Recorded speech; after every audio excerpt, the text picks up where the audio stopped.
Vamos abrir a carta de Paulo a Filipenses, capítulo 2, versículo 19.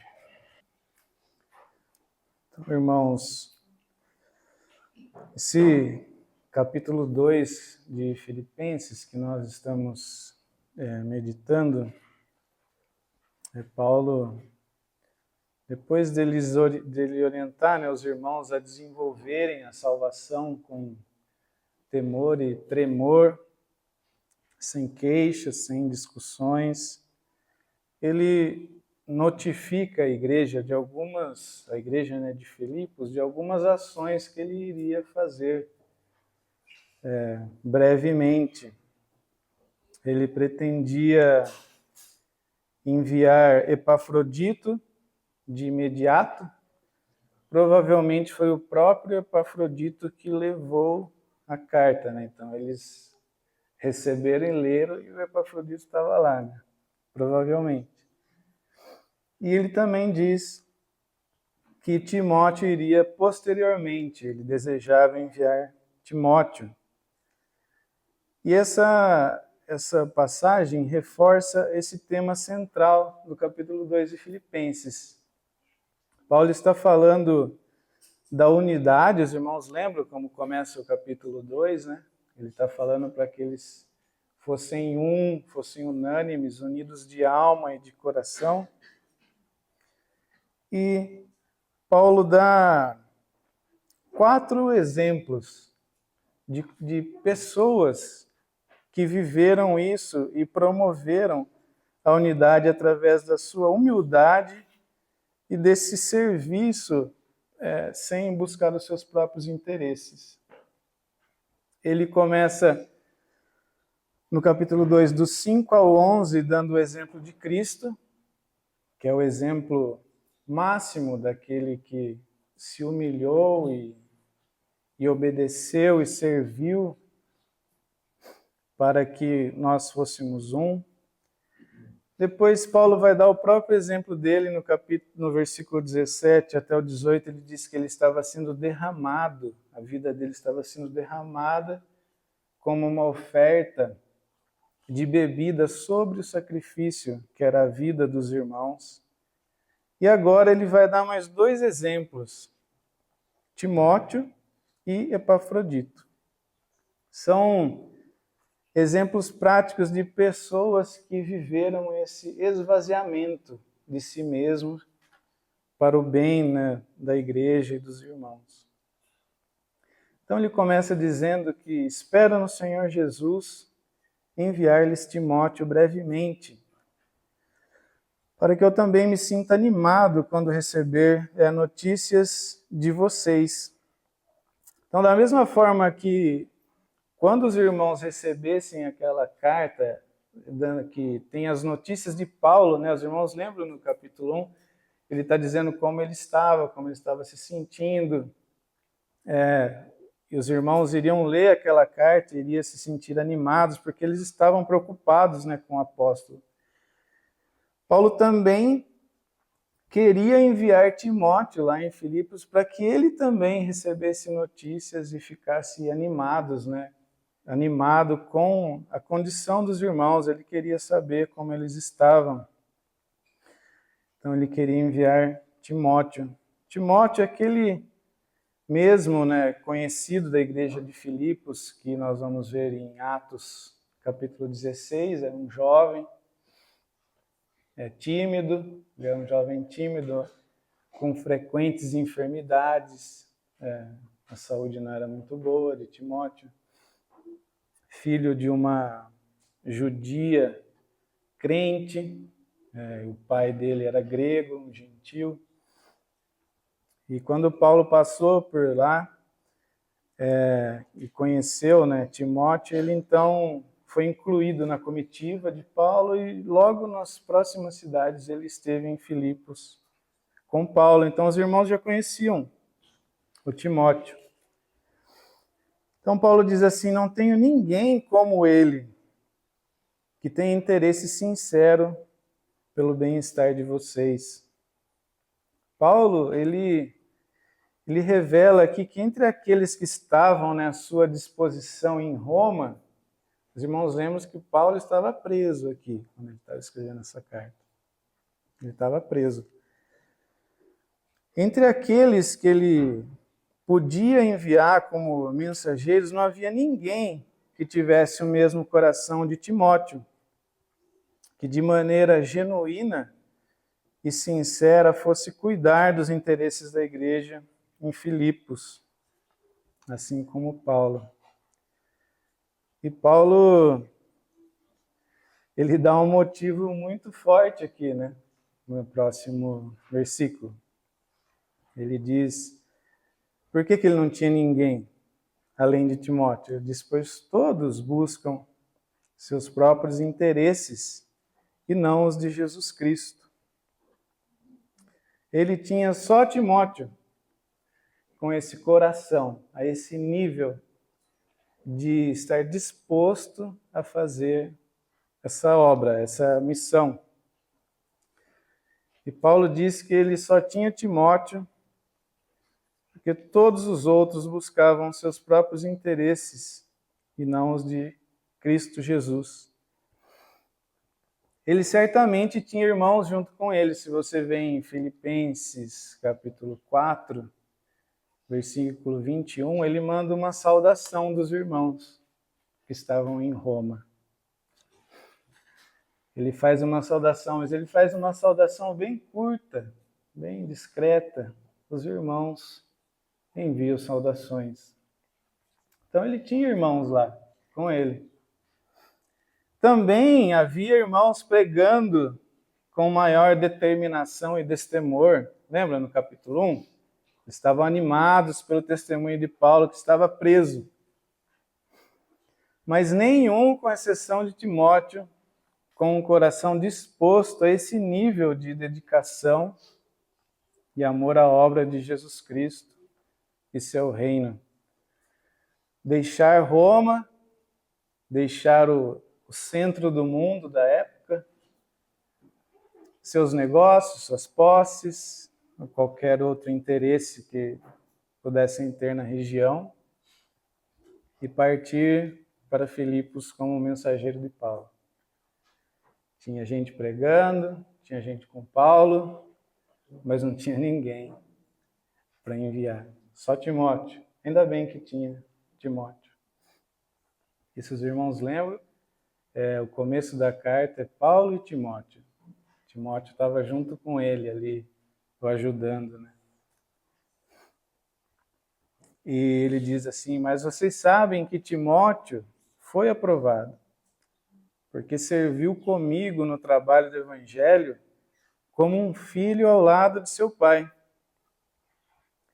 Então Paulo está continuando a sua recomendação de Timóteo para os irmãos, lembrando que eles sabiam como Timóteo tinha trabalhado com Paulo ali, entre eles em Filipos. Paulo diz que assim como um filho, com toda obediência, sujeição, honra, prontidão, serve a seu pai, assim foi Timóteo para Paulo. Os irmãos percebem aí que Paulo, no começo desse versículo, ele coloca um mas aí, né? Ele estava falando dos que buscavam seus próprios interesses, mas Timóteo não. Ele está fazendo um contraste entre Timóteo e esses outros irmãos.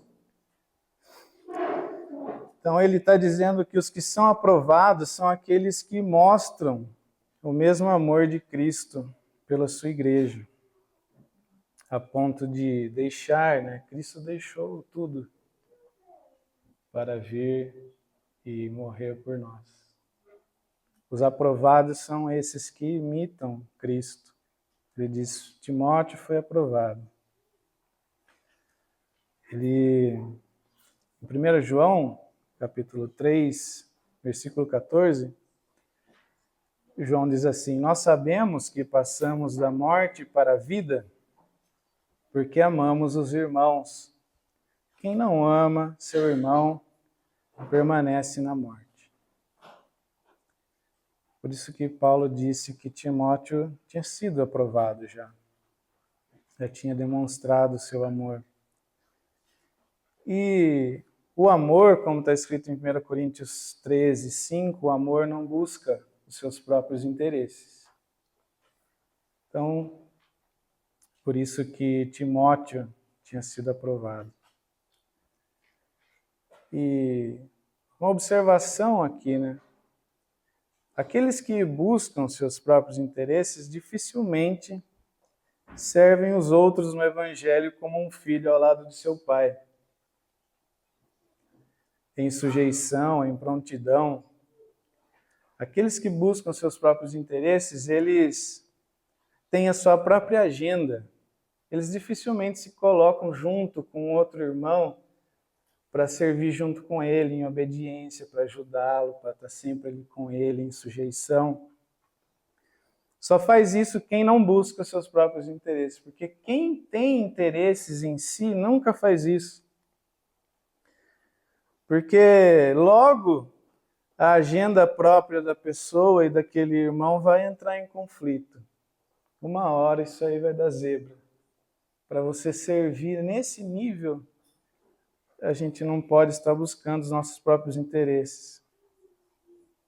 Para servir como um filho ao lado de seu pai, é necessário esvaziamento de si, humildade e amor. Por isso, Timóteo tinha sido aprovado. Era assim que ele tinha vivido. Então, portanto, já que é assim, né? É ele quem espera enviar, Paulo disse. Então, logo me certifique da minha situação, confiando no Senhor que em breve também poderei ir. Os irmãos lembram que Paulo ele acreditava que ele seria solto, né? Lembra no capítulo 1?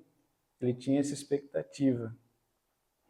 Ao menos aqui ele tem uma expectativa de que em breve alguma coisa fosse acontecer, né? Ou ele fosse solto ou ele fosse morto, né?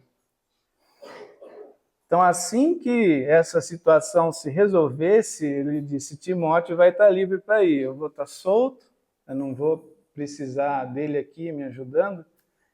Ou morto, né? Ele não vai precisar estar aqui me ajudando também, então ele vai estar livre para ir. Então, o trabalho de Timóteo ali, junto com Paulo, era auxiliar o apóstolo no seu serviço a Deus durante o seu aprisionamento. Então, essa foi a recomendação de Paulo sobre Timóteo, um jovem aprovado. Contudo, penso que será necessário enviar-lhes de volta Epafrodito.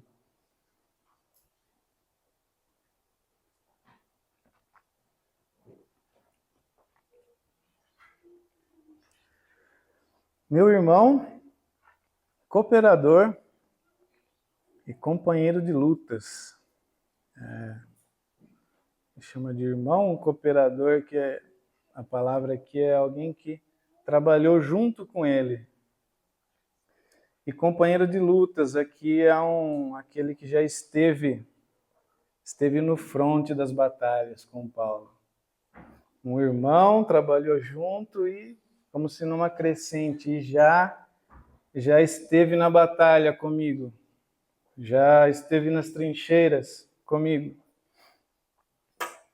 Companheiro de lutas, mensageiro que vocês enviaram para atender às minhas necessidades. Então, ao contrário de Timóteo, que ele ia esperar para ver no que ia dar a situação dele, Epafrodito ele desejava enviar já de imediato.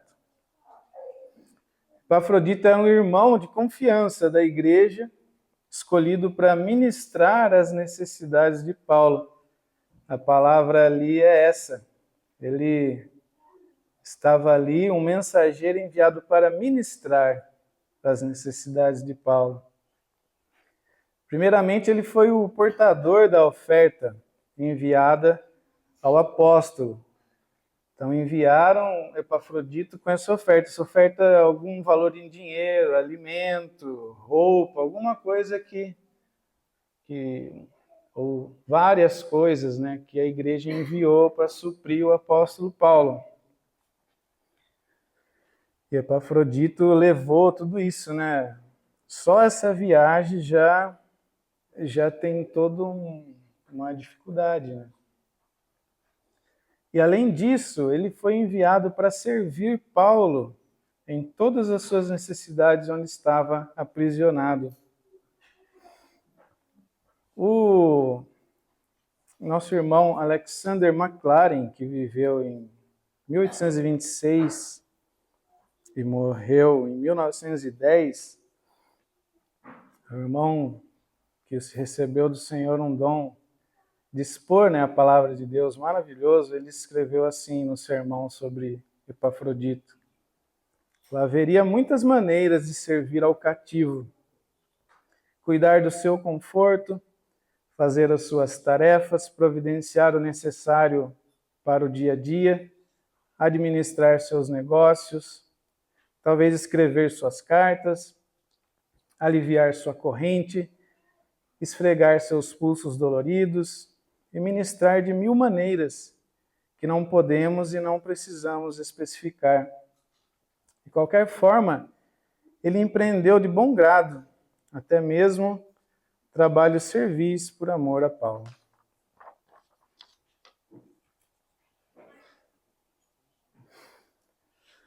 Então Paulo continua a sua recomendação, né, de Epafrodito. Disse que iria enviar. E aí ele explica por que ele vai enviar logo Epafrodito. Pois ele tem saudade de todos vocês e está angustiado porque ficaram sabendo que ele esteve doente. A notícia chegou lá em Filipos que ele esteve doente, mas as notícias chegavam assim meio... Não como hoje, né? Tão rápido, com tanta exatidão. Os irmãos ficaram sabendo que ele esteve doente, e pelo que Paulo diz aqui, eles não ficaram sabendo que ele já estava melhor, né? Então, Epafrodito estava angustiado, porque eles ficaram sabendo que ele ficou doente. Então, Paulo iria abrir mão de um cooperador em seu momento de necessidade por motivos santos. Ele percebia a profunda saudade de Epafrodito e a agonia que ele sentia por saber que a igreja soube que esteve doente. Já Epafrodito amava tanto os irmãos que desejava vê-los e sentia falta da companhia deles. Além disso, ele temia que os irmãos ficassem preocupados demais com ele, né? Ele estava temendo isso, que eles não ficassem tão preocupados, né? Ele desejava voltar. Então, tanto Paulo como Epafrodito estavam buscando os interesses do próximo e não os seus, né? Paulo estava abrindo mão de alguém que estava ajudando ele e Epafrodito estava preocupado com os irmãos lá, estava com saudade deles. Então, Paulo vai confirmar a notícia, né? De fato, ficou doente e quase morreu. Não era um rumor, não era um boato, era real e foi muito grave, né? A notícia que chegou lá era real. Paulo diz que Deus teve misericórdia dele. A misericórdia de Deus foi a causa da recuperação dessa doença mortal. Paulo não especifica qual meio Deus usou para restaurar a saúde de Epafrodito. O que a gente vê é um servo de Deus doente, com um quadro que se agravou, porque ele quase morreu, e Paulo foi incapaz de impedir o agravamento dessa doença. Ele ficou doente, foi indo, quase morreu. Deus teve misericórdia dele. Não dá para saber como ele se recuperou. E Deus teve misericórdia dele, Paulo diz, e não somente dele, mas também de mim. Deus teve compaixão de ambos, do sofrimento de Epafrodito e da tristeza e preocupação de Paulo. Que ele fala, para que eu não tivesse tristeza sobre tristeza.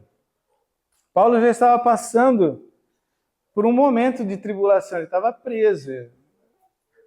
E ele se alegrava por estar sendo derramado como oferta a Deus, mas isso não o fazia com que deixasse de sentir as dores e o sofrimento da sua condição.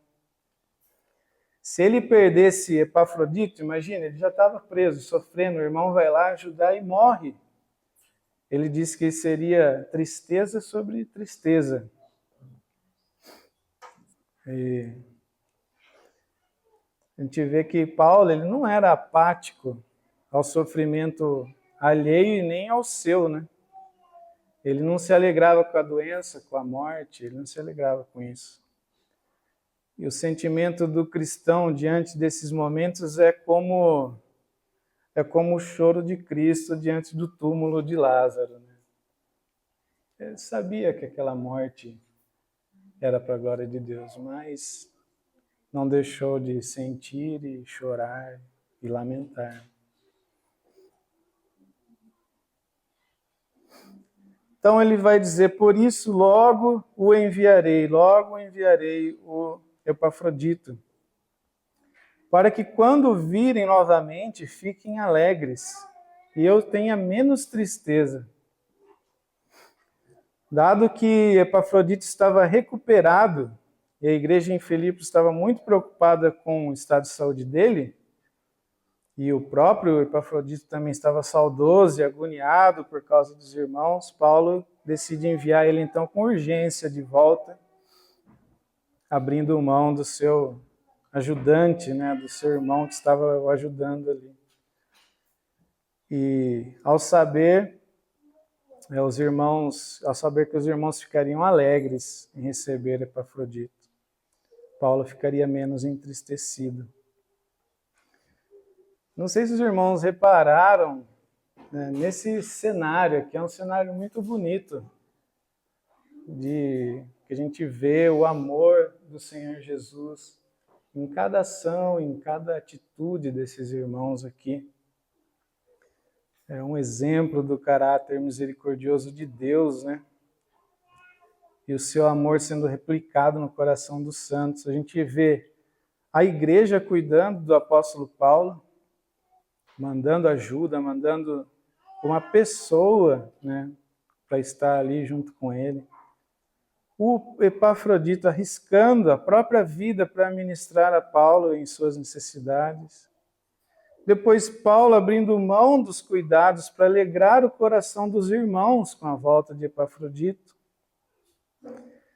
E o próprio Epafrodito saudoso dos irmãos, desejando que eles soubessem que ele já estava bom de novo. Os irmãos veem o amor de Deus aqui em ação nesses corações, né, na igreja. E ele diz, e peço que vocês o recebam no Senhor com grande alegria. Paulo então recomenda Epafrodito aos irmãos para que o recebessem como um irmão em Cristo na comunhão dos santos, né? O recebessem no Senhor. Que ele fosse recolocado em suas funções ali na igreja de Cristo, caso ele exercesse alguma função ali, né? Se ele fosse um presbítero, um diácono, que ele fosse recebido no Senhor, recebido na comunhão novamente. E além disso, eles deveriam reconhecer o seu retorno como uma dádiva do Senhor, né? Com grande alegria, como um presente do Senhor. Eles deveriam demonstrar verdadeiros afetos de alegria e gratidão.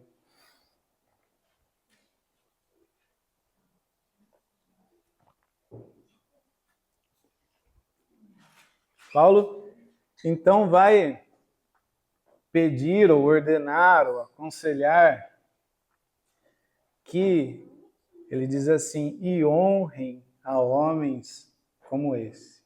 Honrem homens como esse. Esse era um padrão de homem a ser honrado e tido na mais alta estima pela igreja. Quem são esses que devem ser honrados e ter na mais alta estima na igreja?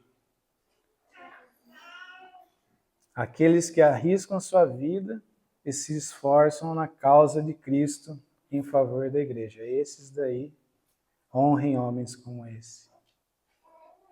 São homens que imitam a Cristo, assim como Timóteo e Paulo.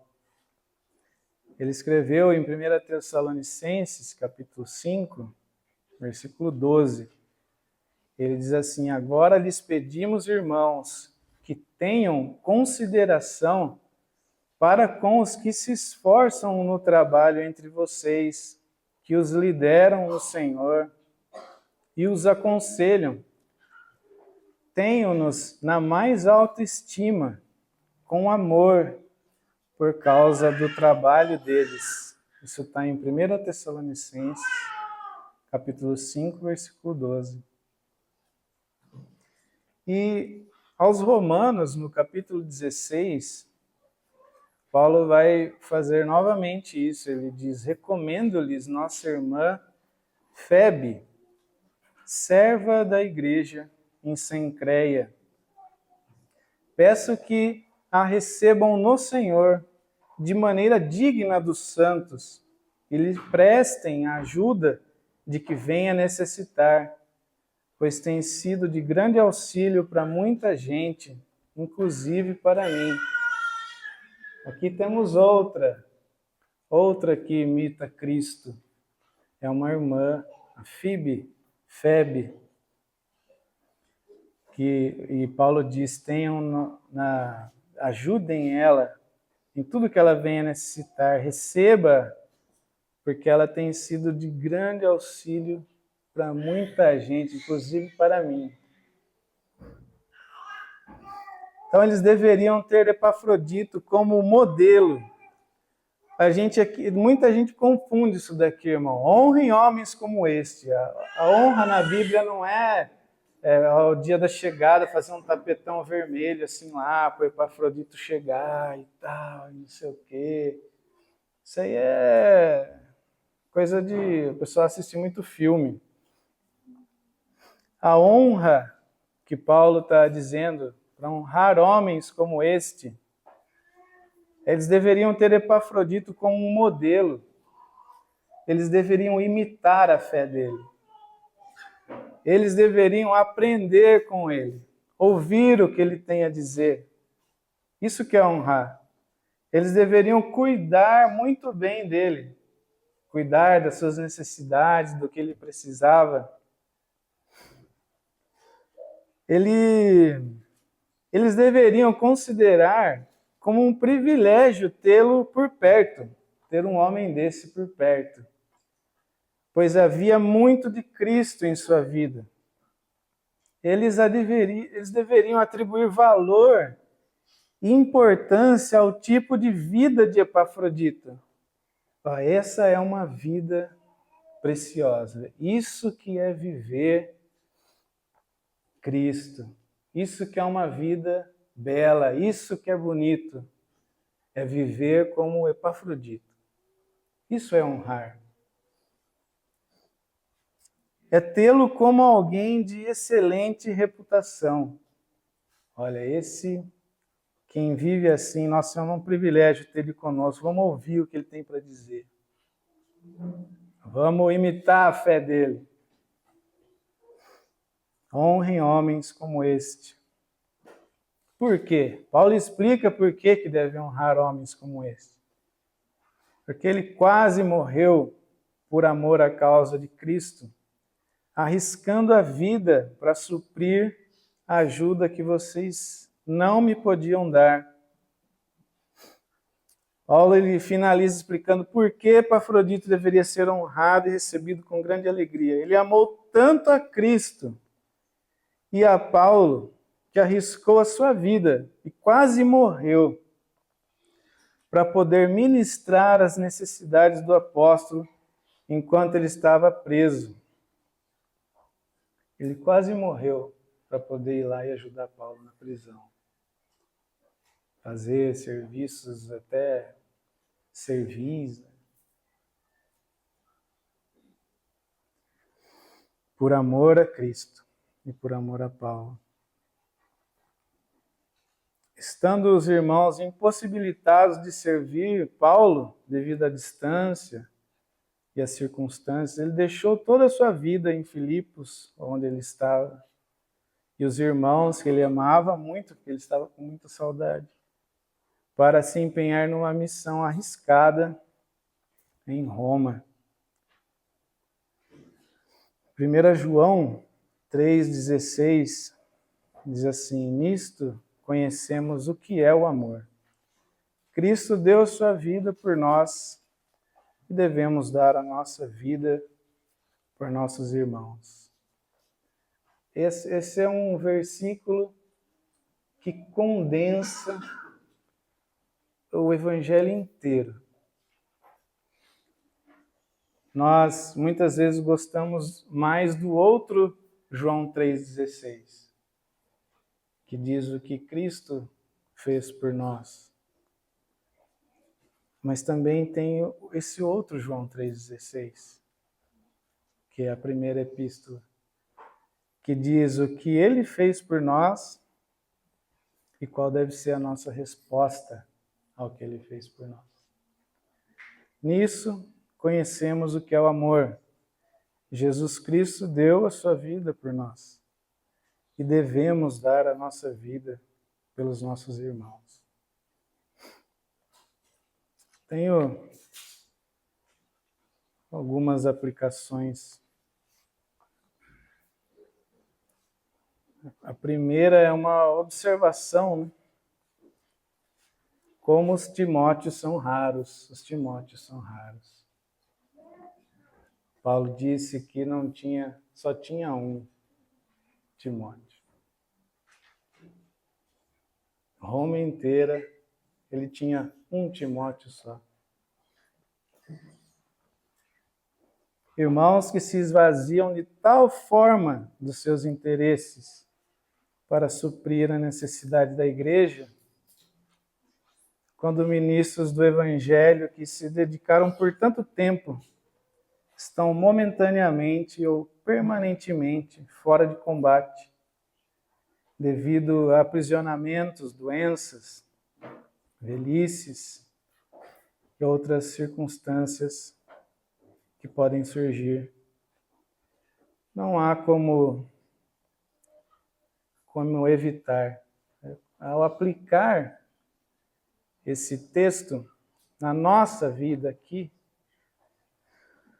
não há como fugir da nossa própria condição aqui na congregação do nosso irmão que está temporariamente limitado. E os Timóteos são raros para suprir a necessidade da igreja. Segunda aplicação, como os epafroditos são belos. Os epafroditos são belos. Irmãos que arriscam a vida, dedicam o seu tempo cuidando das necessidades diárias de servos de Cristo, que também estão em tempo de necessidade e já não podem mais fazer sozinhos o que é necessário fazer.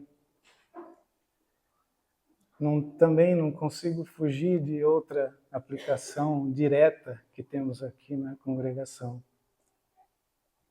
Temos irmão que está necessitando do cuidado dos irmãos. 3. Muito mais do que ter Timóteo e Epafrodito como uma inspiração, eles são inspiração para nós. Um modelo de vida. Mas a igreja precisa dos Timóteos e dos Epafroditos reais, vivos. É uma inspiração, eu vou tentar viver assim, parecido. Mas a igreja precisa deles vivos, agindo e vivendo. São fiéis representantes de Jesus Cristo.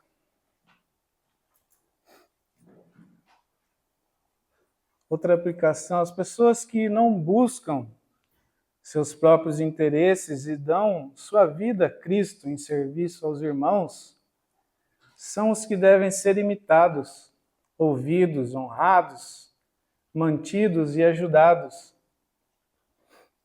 Nós temos a errada tendência de honrar os que são bem-sucedidos, né? Daquele valor, olha aquele lá, como que ele subiu na vida, hein?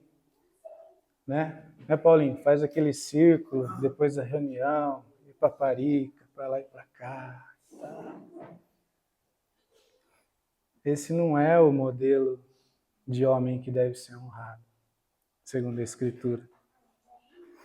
Os ricos, os cultos, nossa, como ele fala 4 idiomas, estudou em Harvard e tal, não sei o quê. Como ele fala bem, nossa, esse daí eu preciso aprender, para aprender a falar bem como ele. Não, eu preciso aprender do Epafrodito para saber dar a minha vida a Cristo como ele. É esse daí que eu tenho que aprender. Nossa, como ele toca guitarra, ele faz cada solo. Ele canta tão bem, vamos gravar um CD para fazer, ficar famoso.